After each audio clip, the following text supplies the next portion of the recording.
अस्सलाम वालेकुम। फिर क्यों तुम मुमकिन और नामुमकिन में खुद को उलझाए बैठे हो? क्या तुम नहीं जानते हर मुश्किल के साथ आसानी है? क्या तुम नहीं जानते कि ये तुम्हारी दुआओं को बेहतरीन तरीके से कबूल करता है? फिर क्यों तुम ज़रा सी देरी पर उससे नाराज़गी लगाए बैठे हो? फिर क्यों तुम मायूसी को गले लगाए बैठे हो? फिर क्यों तुम मुश्किल आने पर यूं घबराए बैठे हो? फिर क्यों तुम सब्र से दामन छुड़ाए बैठे हो? क्या तुम नहीं जानते मुझसे रब की शान है?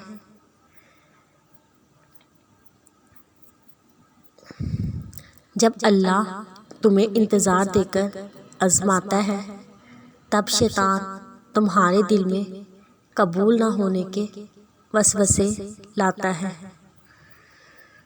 अपना अच्छा वक्त उन्हीं को दो जो तुम्हारे बुरे वक्त में तुम्हारे साथ थे। कल जब हम छोटे हुआ करते थे, जब कोई हमारी बात समझ नहीं पाता था, तब एक हस्ती थी, माँ, जो हमारे टूटे फूटे अल्फाज भी समझ जाया करती थी, क्योंकि माँ तो माँ होती है। माँ ही है जो खुद को कुछ भी खा लेती थी, कुछ भी पहन लेती है, लेकिन अपने बच्चों को हमेशा अच्छे से अच्छा खिलाती है, बेहतरीन से बेहतरीन पहनाती है, क्योंकि माँ तो माँ होती है। माँ ही है जिसकी दुआओं में हमेशा सिर्फ उसके बच्चे होते हैं। वो जब भी हाथ उठाती है अल्लाह के सामने तो मांगती है बस अपने बच्चों की खुशी, क्योंकि माँ तो फिर माँ होती है।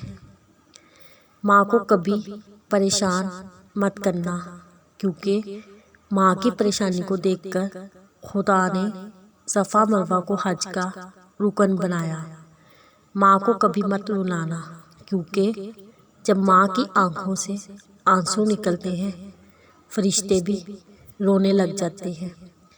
कुछ नहीं बिगाड़ सकती ये दुनिया की गर्दिशें हमारा, क्योंकि जब हम घर से निकलते हैं, साथ चलती हैं माँ की दुआएं हमारे, क्योंकि माँ तो माँ होती है।